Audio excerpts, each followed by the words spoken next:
వేణుస్వామి గారు, వర్జ్యము, రాహుకాలము, మంచి టైం, వీటికి ఉన్న ప్రయారిటీస్ ఏంటి నిత్య జీవితంలో? పెద్దవాళ్ళు అంటూ ఉంటారు ఎక్కడికైనా వెళ్తూ ఉంటే, రాహుకాలం ఉందా చూడు. అంటే జనరల్గా రాహుకాలం అనేది తమిళనాడు సంప్రదాయం. మనం వర్జం చూస్తాం.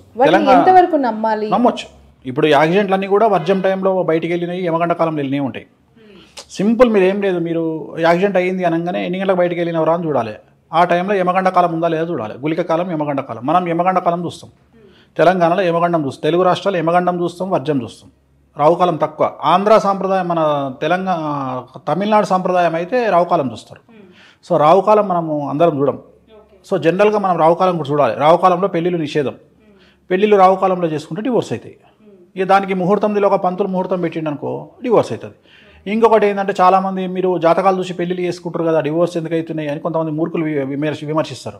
అరే, మీరు రాహుకాలంలో ముహూర్తం పెట్టుకున్నా వాడు 10:25కు ముహూర్తం అంటే 11 గంటకో జీలకర్ర బెల్లం పెడతాడు. అప్పటికే ముహూర్తం మారిపోతుంది. ఎవడు అడగాలి? అంటే మన పెళ్లి పత్రికలు ప్రింట్ చేయడంలో ఉండే ఆసక్తి, ముహూర్తం టైం వేసే ఆసక్తి పెళ్లి చేసుకోవడంలో ఉండదు. 11:32 అంటే 11:32 జీలకర్ర బెల్లం పెట్టాలి. ఎవడు పెడుతున్నాడు? ఎవడు పెట్టట్లేదు. ఆ టైంకి అక్కడ ఎవడో ఉండాలి, పెట్టాడు. 12:05కు పెడతాడు. 12:05 కంటే కరెక్ట్గా ముహూర్తం మారిపోతుంది. ధనులగ్నము ఉండాల్సింది మకరానికి వెళ్ళిపోతుంది. అయిపోయింది. ఇంకేం పెడతావు? లేకపోతే కుంభలగ్నానికి వెళ్ళిపోతుంది. ముందుకో వెనక్కో వస్తుంది. టైం తొందరగా పోతే ముందుకు వస్తుంది, లేట్ అయితే వెనక్కిపోతుంది. లగ్నం మారుతుంది. లగ్నం మారింది అంటే జాతకమే మారిపోతుంది. సో ఇవన్నీ ఆలోచన చేయరు. మనం చాలా ఈజీగా మాట్లాడతాం, ప్రతిదీ ఈజీగా మాట్లాడతాం, శాస్త్రాన్ని విమర్శిస్తాం ఏదో పెద్ద మనం తోపుల్లాగా. శాస్త్రం ఎప్పుడు కరెక్టే ఉంటుంది, మనం అక్కడ చేసే సమస్యల వల్ల తలకాయ నొప్పులు అంతే. And one more thing, and మీరు చాలా పూజలు కామాఖ్య దేవాలయంలో చేస్తూ ఉంటారు. అనేక వీడియోల్లో నేను చూశాను. ఆ దేవాలయం యొక్క ప్రాముఖ్యత, ప్రాశస్త్యం, లేదంటే గెలుపోటములను డిసైడ్ చేసే ఒక శక్తి ఆ దేవస్థానానికి ఉందంటారు? 100% ఉంది. కాకపోతే ఏమవుతుంది అంటే, జనాలు వెళ్తున్నారు కానీ ఏం చేయాలో తెలుసుకోవాలి కదా. ఇప్పుడు శక్తిపీఠాలలో క్రియాపీఠం, ఇప్పుడు కామాఖ్య అనేది యోనిపీఠం. అక్కడ కొన్ని ప్రత్యేకమైనటువంటి పూజలు చేస్తారు. ఇప్పుడు తిరుపతి ఉంది. తిరుపతిలో వెంకటేశ్వర స్వామి దగ్గర పోయి దర్శనం చేసుకుంటే చాలు, మనం అంతకుమించి ఏం లేదు. సరస్వతి బాసర పోయినప్పుడు ఏం చేస్తాం? అన్నప్రాసన, మన అక్షరాభ్యాసం చేస్తాం. నువ్వు అక్షరాభ్యాసానికి పోయినప్పుడు ఆ పూజ చేయకుండా దర్శనం చేసుకుని వస్తే లాభం ఏముంది? అట్లనే కామాఖ్యకు పోయినప్పుడు నువ్వు ఏ పూజకు పోతున్నావు? కామాఖ్య అనేది పేరే కానీ 10 దేవాలయాలు ఉన్నాయి, 10 మహావిద్యలు. అసలు నీకు ఏం కావాలని పోతున్నావు? ఇక్కడ నుండి పొలోమని ఫ్లైట్ ఎక్కేసి కామాఖ్యలో దిగుతున్నావు, పోతున్నావు, దర్శనం చేసుకుంటున్నావు, వస్తున్నావు. మొన్న నాకు తెలిసిన ఒక ప్రముఖ పొలిటీషియన్ పోయింది కామాఖ్యకు, ఉత్తగానే దర్శనం చేసుకుని వచ్చింది. నువ్వు పోయింది ఎందుకు? నీ మీద కేసులు పోతందుకు. నువ్వు పోయినప్పుడు పూజ చేసుకుని రావాలి కదా. నువ్వు దేనికోసం పోవాలి? బగాలంకి పూజలు చేసుకుని రావాలి. పూజలు చేసుకోకుండా దర్శనం చేసుకొని వస్తే నీకు రెమెడీ ఎట్లయితుంది?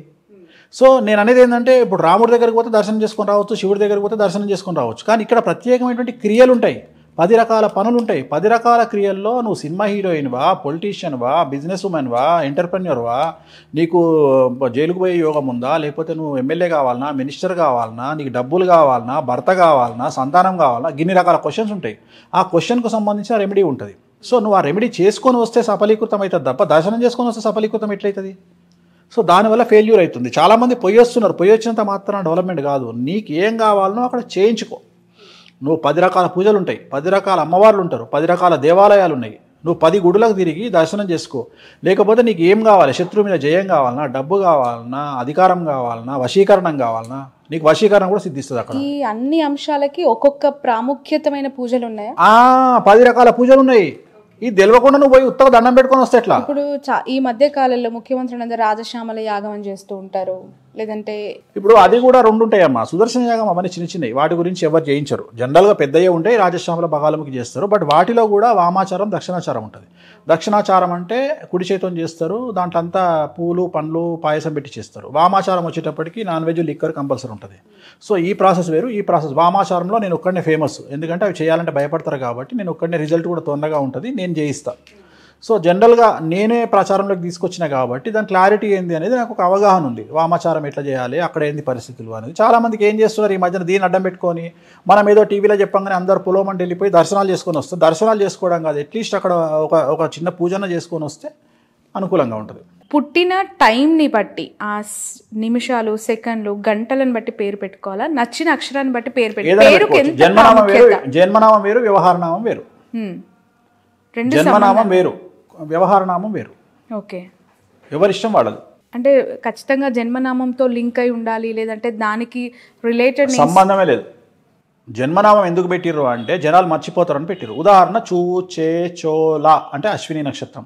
సపోజ్ మీ ఇంట్లో ఎవరో మీ ఇంట్లో ఒక 1970లో మీ ఇంట్లో మీ అన్ననో తమ్ముడో పుట్టిండు, మేషరాశిలో పుట్టిర్రు. వాళ్ళకు తెలియక మేము మర్చిపోయినాము, వాళ్ళకి ఏం నక్షత్రమో తెలియదు. సో జనరల్గా మేము ఏమంటాము, చెన్నయ్య అని చెప్పమంటాం.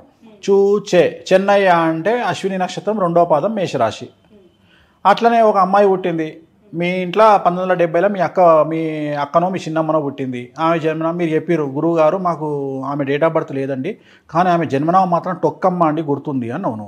టొక్కమ్మ నా అమ్మ టేటో పాపి ఉత్తర కన్యా రాశి 2వ పాదం అని చెప్పి అయిపోయింది. ఉత్తరా నక్షత్రం 2వ పాదం. అంటే ఇవన్నీ కూడా ఎందుకు పెట్టిర్రు ఈ పేర్లు అంటే, ఒకవేళ మీకు జాతకాలు తెలియకపోతే డైరెక్ట్గా బ్లైండ్గా పంతుల దగ్గరికి వెళ్ళిపోయి పంతులు గారు నాది టొక్కమ్మ జన్మనామం అండి అనగానే జాతకం చెప్పేస్తాడు పంతులు.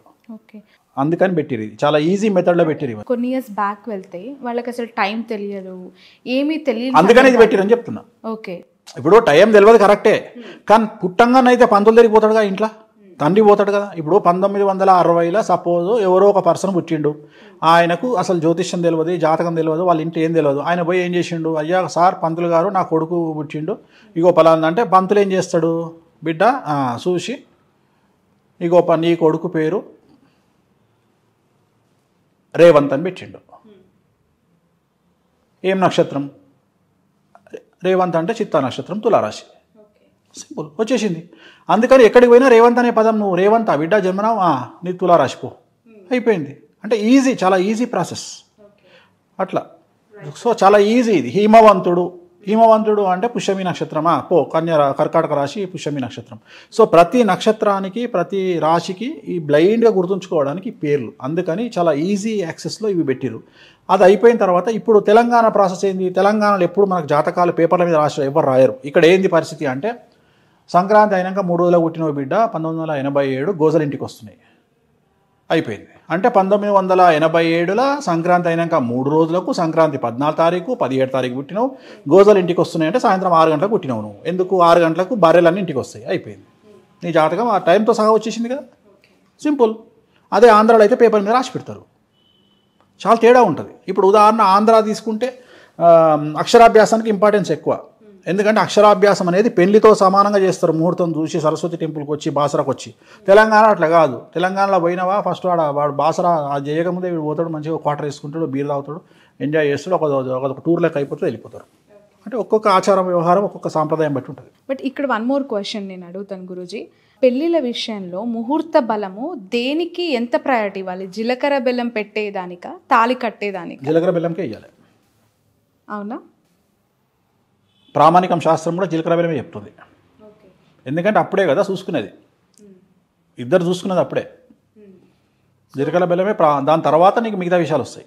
మొహం చూసుకునే సందర్భం చాలా ముఖ్యమైన సందర్భం. అంటే ముహూర్తంలో చూసుకోవాలి, అంతకుముందు చూసుకోవచ్చు 1,00,000 సార్లు, అది వేరే విషయం. అది రెస్టారెంట్లో చూసుకోవచ్చు, హోటల్లో చూసుకోవచ్చు, ఎక్కడైనా చూసుకోవచ్చు. కానీ పెళ్లి పీటల మీద చూసుకునే ముఖం చూసుకునేది ముఖ్యమైన విషయం. ఓకే.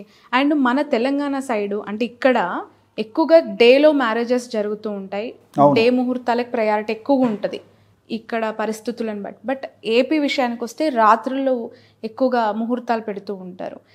బ్రహ్మ ముహూర్తం అంటారు, తెల్లవారుజామున ముహూర్తం అంటారు. డిఫరెన్సియేషన్ ఏం లేదమ్మా, సేమ్ ముహూర్తాలు సేమ్. లగ్న బలం అనేది సేమ్ ఉంటుంది. యాక్చువల్గా అభిజిత్ లగ్నం అనేది ఇట్ ఈస్ ఎక్స్ట్రీమ్లీ గుడ్. యాక్చువల్గా ఉదయం 11 నుండి 12:30 మధ్యలో వచ్చే ముహూర్తం ఈజ్ బెస్ట్ ముహూర్తం. దాన్ని అభిజిత్ ముహూర్తం అంటారు. సో ఆ ముహూర్తాన్ని మించింది ఏ ముహూర్తం ఉండదు.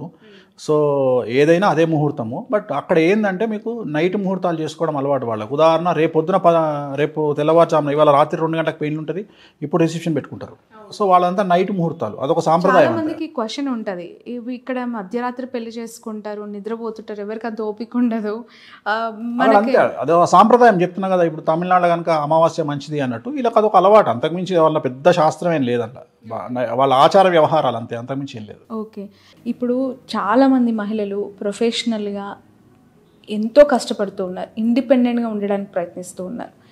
గత జనరేషన్తో కంపేర్ చేస్తే మీకు ఏమనిపిస్తూ ఉంటుంది? అంటే I feel very proud.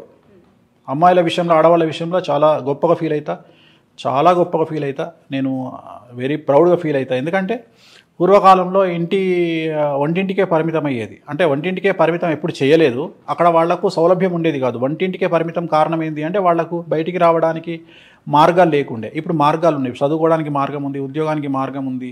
So freedom పెరిగింది. సో చాలా చాలా చాలా రకాల అవకాశాలు దొరుకుతున్నాయి అమ్మాయిలకు. సో నేను అమ్మాయిలు వెనకబడి ఉన్నారు అంటే నేను నమ్మను. అమ్మాయిలు 100లో ఉంటే అబ్బాయిలు 20లో ఉంటారు. అబ్బాయిలకు గ్యాప్ 80% ఉంటుంది. అబ్బాయిలు చాలా వెనకబడి ఉన్నారు. ఎందుకంటే ఇప్పుడు చదువుకున్న ఏ అమ్మాయి అయినా మినిమం 35,000-40,000 సంపాదిస్తుంది. అదే అబ్బాయిలు సంపాదించలేరు. సో ఈ జనరేషన్లో కలియుగంలో అందుకనే కలియుగాన్ని శాసించేది మనిషి అంట. మనీ అండ్ షీ, డబ్బు అండ్ అమ్మాయి. సో వీళ్ళకు తిరుగుండదు. అమ్మాయే టాప్ పొజిషన్లో ఉంటుంది. So I feel proud. నాకు చాలా అబ్బాయిల కంటే నేను అమ్మాయిలకే వాల్యూ ఇస్తాను. మొదటి నుండి స్త్రీ పక్షపాతి నన్ను తిట్టుకున్నా సరే. ఓకే, అంటే మహిళలు శారీరకంగా మానసికంగా చాలా దృఢంగా ఉంటారు అని చెప్తూ ఉంటారు.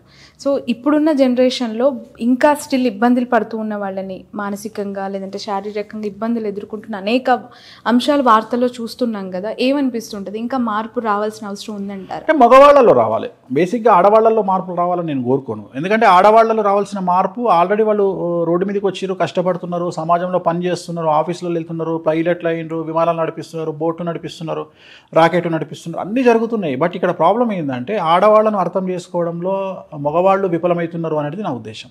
అంటే వాళ్ళ స్ట్రెస్ని అర్థం చేసుకోలేకపోతున్నారు. ఎందుకంటే ఆడవాళ్లకు వ్యక్తిగతంగా ఇంట్లో కుటుంబాన్ని సంరక్షించుకునేటువంటి పనే కాకుండా సమాజంలో వచ్చి పనిచేసే ఆర్థిక స్వేచ్ఛ కోసమో లేకుంటే కుటుంబ అభివృద్ధి కోసమో బయటకు వచ్చి కష్టపడుతున్నారు.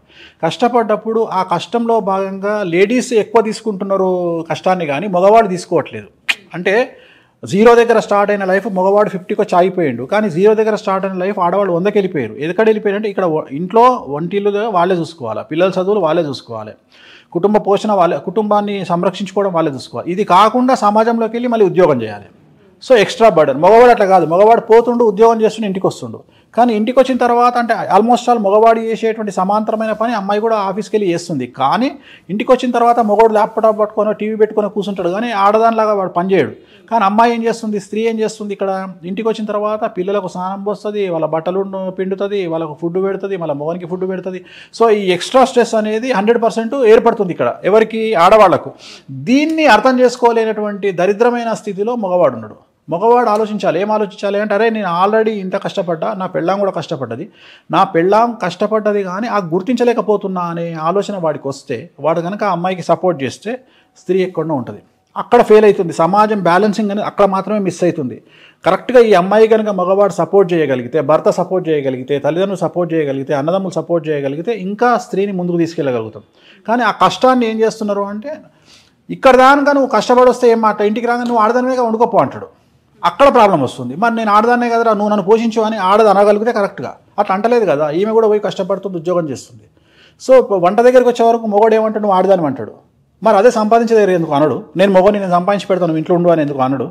సో ఇక్కడ ప్రాబ్లం వస్తుంది. సో మగవాళ్ళే మారాలి అనేది నా ఉద్దేశం. మగవాళ్ళు ఇంకా మారి కొద్దిగా ఆడవాళ్లకు అంటే అయినంత వరకు చేతనైన సహాయం చేయడము, అట్లీస్ట్ నీతో కాలేదు, నీకు ఏమంటారు మేలిజం, కనీసం పని మనిషిని పెట్టి ఆమె అమ్మ సహాయంగా పని మనిషిని పెడితే అట్లీస్ట్ తనకు స్ట్రెస్ని తగ్గించగలిగితే, లేదు తనకున్న యాంగ్జైటీని అర్థం చేసుకోగలగడం. ఎందుకంటే ఆడవాళ్ళలో హార్మోన్ ఇంబ్యాలెన్స్ అనేది సర్వసాధారణం. ఈ కలియుగంలో ఖచ్చితంగా అందరికీ మన కాలసర్ప దోషం ఉంటుంది అమ్మాయిలకి. అందుకని వాళ్ళకు టెన్షన్ ఎక్కువ ఉంటుంది, యాంగ్జైటీ ఎక్కువ ఉంటుంది. సో యాంగ్జైటీ వల్ల చాలా రకాల ఆరోగ్యపరమైన ఇబ్బందులు వస్తాయి. లేడీస్కు మానసికమైన ఇబ్బందులు వస్తాయి. స్ట్రెస్ నోటికి వచ్చింది మాట్లాడతారు, కంట్రోల్ తప్పుతారు. ఆ 10 నిమిషాలు మగవాడు అర్థం చేసుకొని నోరు మూసుకొని కూర్చుంటే ప్రశాంతంగా ఉంటుంది. వీడు అట్లా కాదు, వీడు ఓవర్ యాక్టింగ్ చేస్తాడు. My love for nutritious food choices, healthy lifestyles and helping people cultivate these changes in their daily lives motivates me. I have explored a few options, but Sun Institute is the obvious choice for my journey. Sun International, Hyderabad, Visakhapatnam.